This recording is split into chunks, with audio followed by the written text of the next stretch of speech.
Small business war stories. Small businesses are the soul of America. And this is where they tell their stories. I am your host, Pablo Fuentes. Hey, lovers of small business and good stories in general. This is Pablo Fuentes. Welcome to today's episode of Small Business War Stories. And today we're doing a flash episode. This week we're doing a burst of 4 episodes with people with really interesting perspectives on small businesses who all are leaders of their own small business forums where people get together to discuss small business challenges. And today was really cool. I talked to Josh Stanton, and he has a business called screwthe9to5.com. It's really interesting. It's him and his wife Jill started it, and it's a completely different way to think about business and a completely different way to think about entrepreneurship. We talk about why entrepreneurship is not for everybody and the people, and basically how to get through a lot of the mental challenges that happen with entrepreneurship and with starting companies in general. It's a really fascinating episode. It's a quick one. It's a part of this week's flash episodes we're releasing. Next week, we're back to our regular Wednesday release schedule with our regular stories. And this flash episode is brought to you by Proven.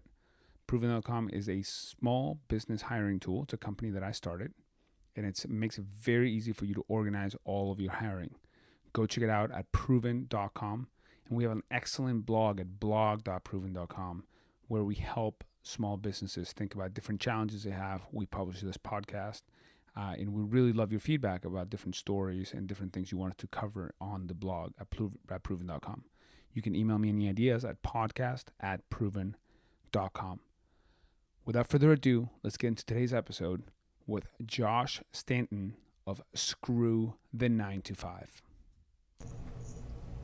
And we are live here, and today I have the pleasure and honor to sit down with Josh Stanton, and he is the founder of Screw the 9to5. Welcome to the show. Thanks for having me, man. I really appreciate it. Yeah, it's really cool to learn about the it's almost like you've turned a mindset into an entire lifestyle, and then that lifestyle into a different way to monetize and talk about small businesses online. Do you want to talk a little bit about what Screw the 9to5 is? So Screw the 9to5 is we started it when we're running businesses when we were living overseas. We were kind of like digital nomads for a while, and we decided to start Screw the 9to5 just as kind of like a blog, just to like blog about what it's like to pretty much be like a lifestyle entrepreneur. And a lot of people found it pretty interesting, and it gradually just grew into a bit of a brand and a bit of a business on its own. So we spend all of our time on Screw the 9to5 now, and it's just pretty much helping people quit their jobs and start businesses. Yeah, so let's talk about that. So I was telling you a little bit about the show before. I'm writing a book right now, which I just finished a manuscript for on Friday about all the stories and about all the things that I've seen around the country from people who run small businesses. And one of the big things I talk about is how people turn their story into their business, and then kind of go from there. But they a big part. I spent half a chapter covering how can you tell when you should make the leap to start your own thing instead of having the steady paycheck, if you will. What's your take on that? I think you're better off building your business on the side. Otherwise, I've seen most people who just quit their jobs prematurely and start a business. Most of those people fail straight away. They go straight back to their jobs. But the ones who do make the adjustment, and there's not that many people who can, if I'm being honest. Not everyone can. Maybe less than 1% of the population can actually stomach running a business. But the ones who actually do are usually the ones who keep their jobs and they build up their income on the side, and then they gradually transition into working full-time in their business. The truth is, man, it's a completely different mentality. You touched on this at the start. No one talks about this, right? Is when you transition from an employee to an entrepreneur, it's a completely different person that you become. And it takes time in order to do that. And the people who transition straight away out of their jobs or quit their jobs and try and become entrepreneurs straight away, they fail because they're not entrepreneurs yet. And they need to go through a bunch of challenges and hurdles in order to get there. And one of the best ways of doing that is just to keep your job and try and get your business going on the side. Interesting. So let's talk about, you said a couple of really interesting things that called my attention there. One of them is this idea that fewer than 1% of people can stomach running a business. And the other one is this idea of, needing to become a different person. And those two are kind of related. Why do you think that it's fewer than 1%? What are the things that you've encountered that show you that? Am I allowed to swear on the show? Yeah, you can say whatever you want. We'll just tag it as explicit, so go for it. There are plenty of explicit shows in our almost 100-show history now. So okay, cool. I think it's a bunch of bullshit if all the stuff that's been circling around that everyone can be entrepreneurs. I think that's a bunch of bullshit right there. The truth of the matter is like, from the people I've really spoken to who go on to become successful entrepreneurs, they were probably really bad in their jobs. I know myself personally, when I had jobs back in the day, I was a terrible employee. I was horrible at it, right? Yeah, I say that actually. I even tell my staff that I would not hire myself to do any job in my company. Even though I've done them all, I wouldn't hire myself to do any of them. Oh, totally. I'm the worst employee ever. I'm like, sometimes I don't even think I'm useful in the business because we have like our staff who are 10 times better at doing things. But then I realize there's aspects of being an entrepreneur that is useful in the business. So I would say it is like this completely different person that you have to become. And if you want to like start a business in order to like just serve your lifestyle and that kind of stuff, like you can do it, but you also have to understand that you're going to have to change a whole lot in order to get to that point first. Like I know myself personally, I'm a completely different person I am today than what I was last year, or even like 3 months ago. I've changed so much, right? So you go from this mentality of never changing when you have a job. People spend like 20, 30, 40 years in the same job and they don't change as a human being at all, to then being forced into a situation where you have to change everything about yourself. It's very uncomfortable, and most people can't do it. Yeah, and you have to do it, and you have to do it continuously. That's the thing. Like, you're never done. Like, I mean, I'm taking multiple online courses on different things right now, and I'm in my 9th year of running a company. Yeah, it's non-stop, and like I think it's like good to call out the bullshit that not everyone can be an entrepreneur. That's just the truth. And I don't think everyone should be an entrepreneur. It'd be a really weird world if everyone was an entrepreneur, if that makes sense. Yeah. I don't know how we wouldn't get anything done. If it was a bunch of you and me's running the world, we wouldn't get anything done, right? Yeah. So I think like if you feel like it's your true calling, I think we kind of talk about that. Like, how do you know if this is your true calling? I think that's kind of important to talk about because a lot of people don't really know if they're actually entrepreneurial worthy. So for me, it's like you have to have a bit of a rebellious nature to yourself. Okay. Right. That's what I found. I found like the true entrepreneurs, they're quite rebellious in a sense. And like for me, like I was terrible at school. Teachers hated me, all that kind of stuff. Usually, same here. People have same with you, right? Yep. I talk to everyone. They all have the same kind of thing. They're a little bit rebellious in their nature, and you kind of have to be, right? Also, you have to be a little bit crazy as well. Yep. There's nothing wrong with being a little bit crazy. So if you feel like you're kind of person that sort of take risks sometimes, whatever, and you're a little bit kind of crazy as far as your personality goes, you're probably going to be really an entrepreneur. Right. Yeah, and I resisted the notion of entrepreneurship for a long time. Actually, I held these desk jobs because I thought I wanted the stability. But then over time, it just became clear to me that like you said, I realized that I wasn't a great employee. Yeah.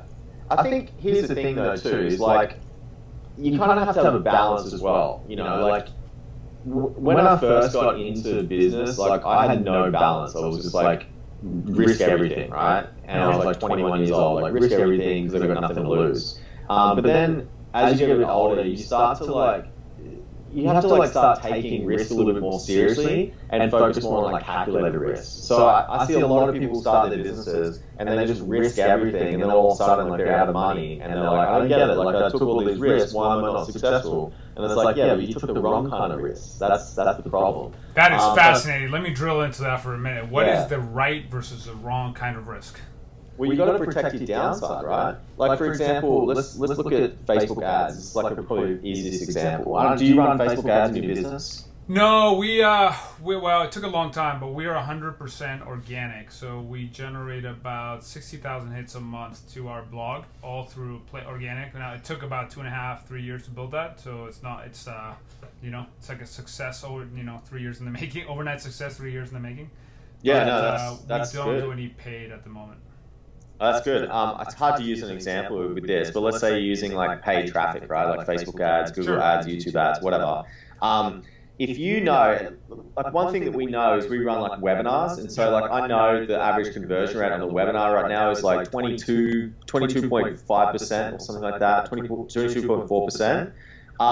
So I know exactly how much we can afford to spend in order to break even, right? Because I know what our cost per lead is, I know what our earnings per lead is. As long as the cost per lead isn't higher than the earnings per lead, then it's a risk I'm willing to take, right? Because I know I'm going to make money on it. So that's like a calculated risk. But at the same time, if you're starting a new webinar, for example, you're starting to sell a new course, and let's say you have like 50 grand in the bank, and you're like, hey, I want to reach a certain number of people using paid traffic, using Facebook ads, whatever. What is a good amount of risk I'm willing to take in order to protect the downside? In other words, what's not going to destroy me, basically? So if I spend $45,000, is that maybe too much of a risk? Because then if it doesn't work out well, I may end up losing all that money plus whatever I have left over. Or maybe this is the first time I'm actually launching this course or program or whatever. Maybe I should have a more of a risk that's like $10,000 to spend on paid advertising. So it's just actually taking more calculated risks. And I think it's like paying more attention, closer attention to the numbers that you actually have as opposed to the numbers that you think you have. Interesting. So that's another really, and so you're saying that the right kind of risk is one where you've calculated the risks and where you have protected your downside. Now that's the example you gave is a little different because you already have some data around that. When you first start out, you don't have that data to know that your offer will be what's called self-liquidating, which means that you end up paying back your own investment, right?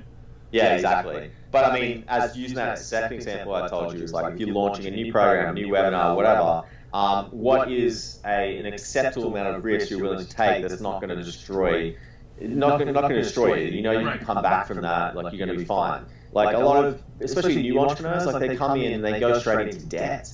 Like they'll get their credit card and like someone will launch it. They'll hear about some kind of course where they're making this promise of like, take this course and you'll make $10,000 a month. And they're like, cool. And how much is the course? It's like $5,000. And like, I don't have $5,000, but I'm gonna put $5,000 on my credit card just to get this course. And hopefully it's going to turn into me making $10,000 a month. That's a really bad risk in my opinion. Yeah, there probably some number of people per day in the U.S. or in the world that do that, right? No, for sure. Like I see it happen all the time. It's really funny too because like we have a membership, and so we offer a lot of people. We offer a lot in our membership for like $79 a month, and it's quite funny. Like just the other day, someone like cancelled because like people get caught up in like the shiny object syndrome of all the new stuff that's coming out in our space. Yep. And so this person cancelled and they said, you know, some kind of excuse like I don't have any money, I'm about to be homeless, this kind of stuff, right?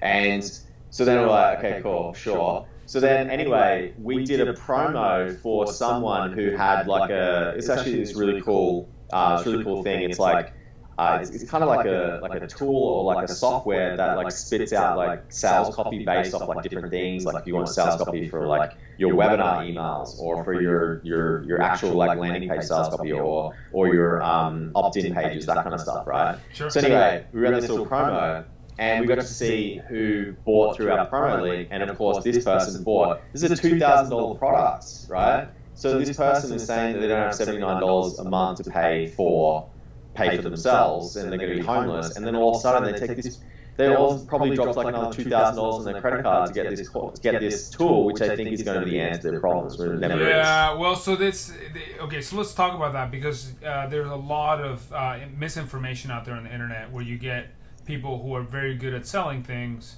who do put out those kind of programs like within 2 weeks I was sending one email and buying a Lamborghini or something like that.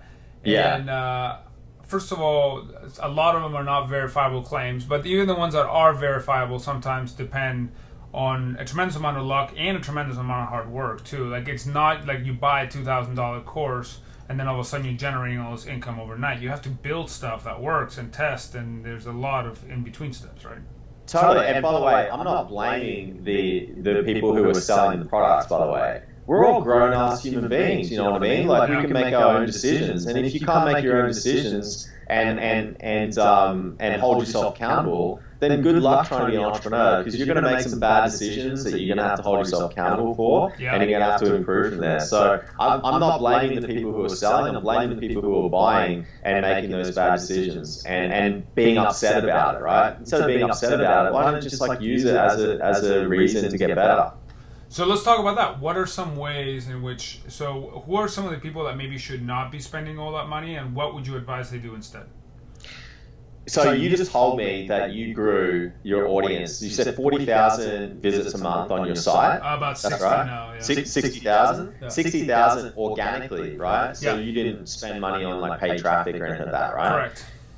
So one of the things that what we say to people, and you probably would agree with me on this one, is like, yeah, like when you're first starting a business, it's probably better to bootstrap it. We're not startups. We're not living in Silicon Valley. We're not getting like investors who are like dropping like $10 million for like our Series A round or whatever. Like we're bootstrapping business owners, and so we should be doing it from a very small amount of money, right? So for us, like we got started with our business. We actually started like a skincare blog, which is crazy to think about now. Like we were blogging about skincare, which is totally ridiculous. But anyway, it turned out to be a really good business. And we started with no money, bro. We started with spending no money at all. We were like, we're not going to like drop money on anything. Like we're not making any money right now. Why would we spend money on stuff that when we're not making any, right? So we just started blogging. We just started like just hustling with our elbow grease and just writing content, producing content, guest blogging, guest interviews, that kind of stuff, getting our brand out there. We grew that traffic up to like 30 to 40,000 unique visitors a month,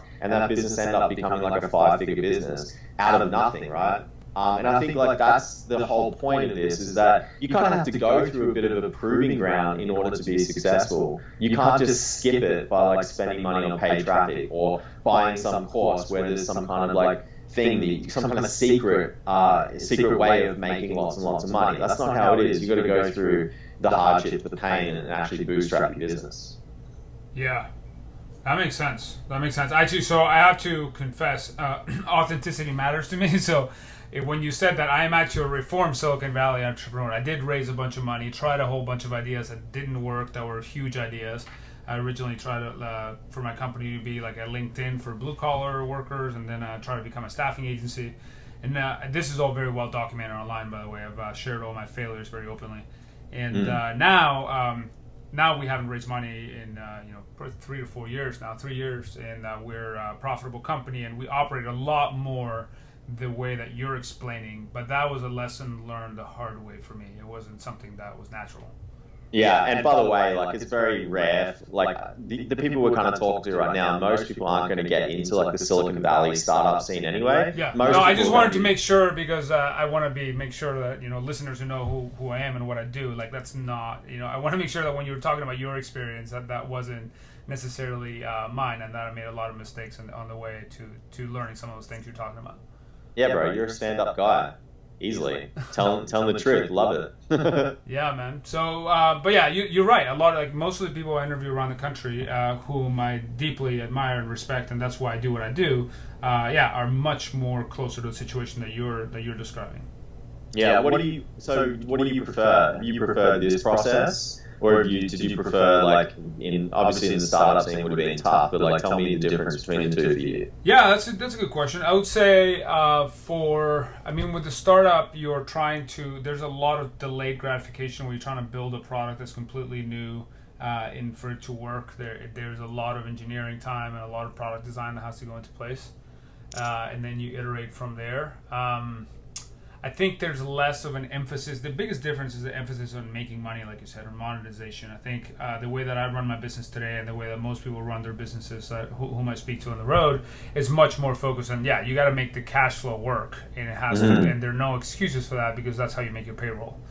And it's a different way to operate. It's a different way to think, and it's not to invalidate or validate either one. To be honest, I think both of them have a place and a time. And there are people, a Facebook or a LinkedIn or a lot of larger technology companies don't become what they are through focusing on early profitability. So it's like Kurt Vonnegut would say, you are who you pretend to be, so be really careful about who you pretend to be. Love that. Yeah, here's the thing too, is I think it sounds like a very stressful environment too, because it's based on growing very quickly, I would presume. Like once you get funded, it's like let's grow really fast. Like that's what they're looking for. And so you've got to put in like your 20-hour days, like make sure everything's going, and you're growing really quickly. And if you're not, then it's like you're not going to go on from there, right? Yeah. And it's only like a really small percentage of startups actually end up being successful as well. Is that correct? Yeah, a tiny percentage. And also the thing is, working long hours is not any sort of a guarantee, because you're a lot of times testing new ideas and trying to validate them, and there are different levels at which you can do that with more or less engineering development. So it's just because you're working all that much, it doesn't actually mean it'll pay off. Yeah, no, that sounds too stressful for me. I started a business for my lifestyle. Yep. Like that was super important to me. So we started our business, and it was like, let's grow a business that has like the least amount of like responsibility and customer support, anything like that, and that's going to allow us to like have more free time and enjoy our lives. We have a kid. We have like our son Kai. Like we want to spend time with him. That's what's really important to me. So yeah, like that's what we did. So I can't imagine like going into the startup world and just like basically just sacrificing however many years trying to get things going, and hopefully you become a billionaire at the end of it. Yeah. So I'm 9 years into my company now, and I probably spent the first 5 or 6 on that train, and then the last 3 or 4 on this train. So. Cool. Yeah. So tell me more about your show. You have a show. It's called The Screw Show. Is that right? The Screw the 9 to 5 podcast. Yeah. Screw the 9 to 5 podcast. Oh, so for some reason I thought it maybe I misread it in my notes. It was called The Screw Show. I was like, that's a good name for a show. Pretty much like The Screw Show, but I think if we called it The Screw Show, we'd probably get a lot of strange listeners. That's for sure. Exactly. So what it's about is we basically talk about like the life of the lifestyle entrepreneur.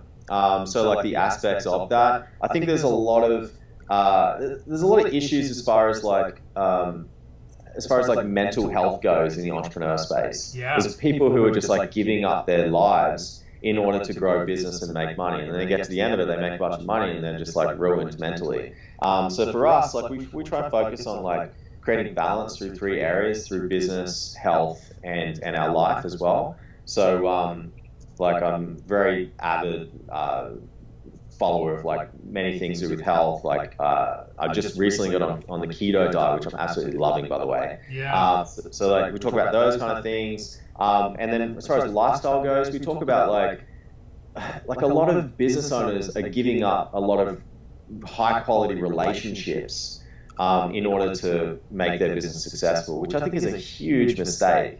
There's a study, I think it's like the longest study of human beings in history. It started before World War II at Harvard University. Oh, the Harvard Med study, right? You know which one I'm talking about, right? Absolutely. Mm-hmm. And how the general consensus was that the thing that truly led towards people being mostly happy had nothing to do with fame, the amount of money they make, anything like that, had to do with the quality of their relationships. Yeah. And so it's quite funny. It's like we finish school or we finish university or whatever, and we go out into the world, and our first focus is like, how do I make lots of money? How do I become famous? How do I become successful? But none of us go out into our lives and think, how do I increase the quality of my relationships? Even though it's now been proven that that's the thing that's going to make you the most happy. So like that's one area that we love to focus on there too, is making sure that we try and create balance between like what does like your business, how can your business fit into your lifestyle so that you can spend time with your family and friends, and you can also take care of your health at the same time. So that's what we're all about. That's very cool. Yeah, I sat down with a few folks on shows and talked about the whole mental health aspect, and I think we're taught as entrepreneurs that you have to be resilient and you have to be strong, and I think a lot of times you realize that sometimes you do also have to, part of that is looking for help and seeking other outlets. We're human beings. Like that's the thing. Like, there's too much focus on like entrepreneurs being like these superheroes almost, that like they're looked up to, they're idolized, like these superheroes that like can work 18-hour days and never sleep, and they will always be successful, blah blah blah. We're all human beings, every single one of us. Like, I go through so many challenges, so many ups and downs. Like, just today, like, we're going through some ups and downs right now, because we're just like replacing some of our stuff, and it's like trying to get these new staff fitting in and moving in this new direction that we're moving in right now is quite a challenge, and it's very emotional. It's incredibly emotional, and like, and I think it is important that like we have an outlet to kind of talk about this stuff. Absolutely.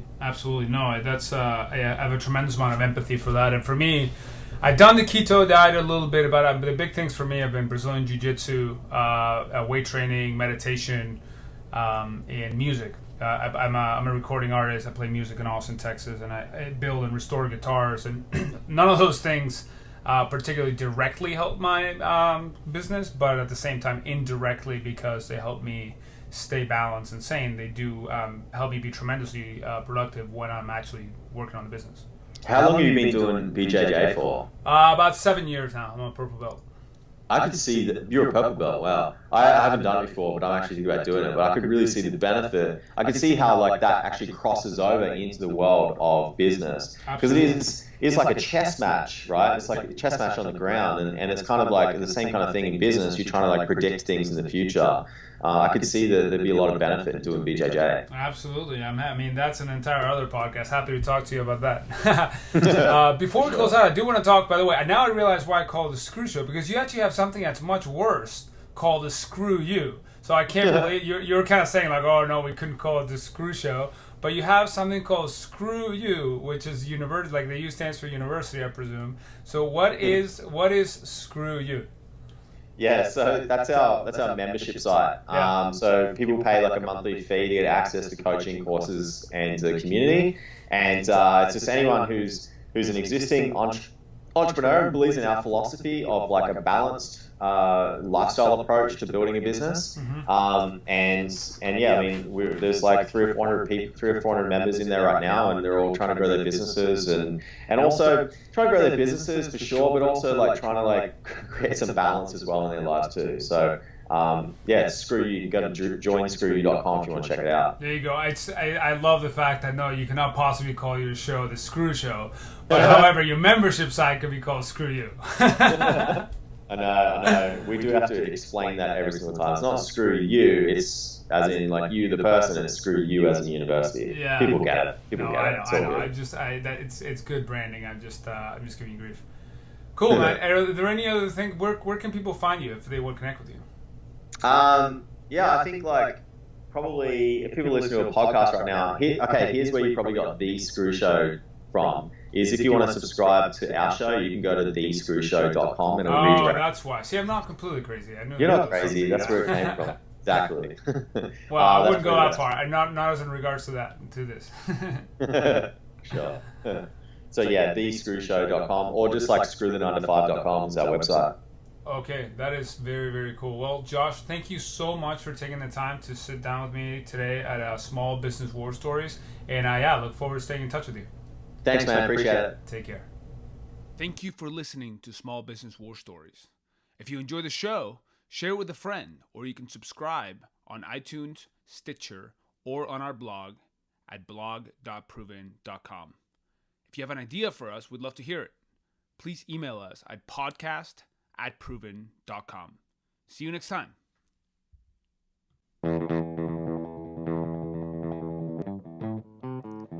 Small Business War Stories. Small businesses are the soul of America. And this is where they tell their stories.